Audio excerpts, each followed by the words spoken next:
desde los años 90, a la medida en que apareció primero el video analógico, más adelante las tecnologías digitales, informática, y ahora que realmente con un celular, un móvil que tienen alta resolución, se puede filmar una imagen de calidad y tú puedes procesar el sonido después en un software, en una computadora que en teoría está al alcance de todo. Realmente esto ha hecho que muchos que les guste el arte del cine y de las imágenes en movimiento puedan expresarse. Yo creo que las nuevas tecnologías, ese es un gran cambio que ha significado para el mundo y bueno, en el caso de Cuba, la posibilidad de expresarte desde lo individual y no desde lo institucional como tradicionalmente ocurría. ¿Qué sucede con los nuevos realizadores? Hay un potencial, hay un talento, hay ganas de hacer, hay ganas de crear, pero yo creo que la formación cultural que tienen esos nuevos realizadores es bien diferente a los de sus padres o abuelos cinematográficamente. Es decir, es una generación otra, formada bajo otras dinámicas. Su historia, su memoria, su base cultural y artística es diferente a la de sus padres. Y de ahí que la producción, si bien es amplia en estos momentos, no es suficientemente rigurosa desde el punto de vista de propuestas artísticas. Aquí tenemos ese problema en el audiovisual contemporáneo en Cuba. También tenemos un problema y es que cada actor o nuevo actor de este audiovisual tira como para su lado. Hay pequeños grupos de realización y uno pudiera decir que bueno, cada uno tendrá su estética, su forma de hacer cine, pero la mayor parte de ellos están ilegales en Cuba.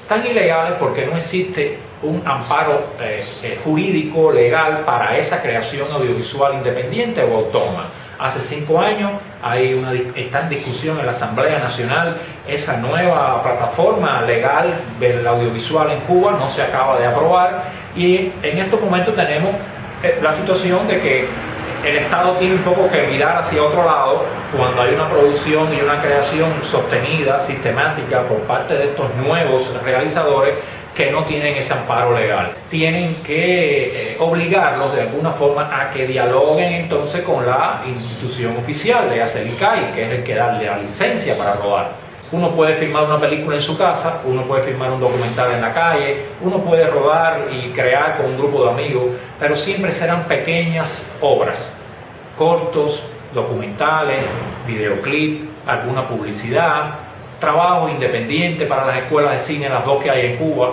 pero si se quiere filmar una película de presupuesto, tienes que ir inevitablemente al ICAI y a la institución.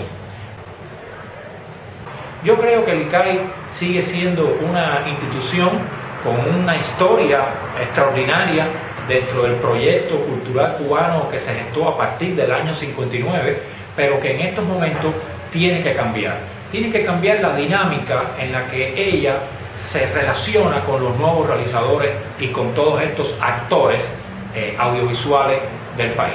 Tiene que cambiar porque los métodos de producción ahora son diferentes. Y el ICAI sigue teniendo un sistema de producción un poco a la antigua. Grandes producciones, con extra, con transportación, con equipos muy formados por muchas personas. Es decir, trabajan como un sistema de una gran industria cuando realmente lo que se está produciendo en Cuba son múltiples focos de realización audiovisual.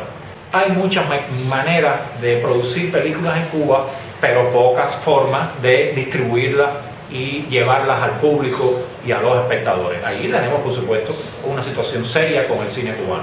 Yo creo que en definitiva lo que está sucediendo es que hay como una gran incoherencia y una falta de consecuencia entre el producto y su destino final. Hay una dislocación entre esas fases tan importantes para desarrollar una industria cinematográfica. De esto podemos estar hablando largo rato, pero evidentemente hay que repensar, reestructurar y reconfigurar la industria cinematográfica nacional si se quiere pensar en una industria, en un concepto amplio y con todo el rigor que puede llevar la palabra de cine hoy en día, en pleno siglo XXI.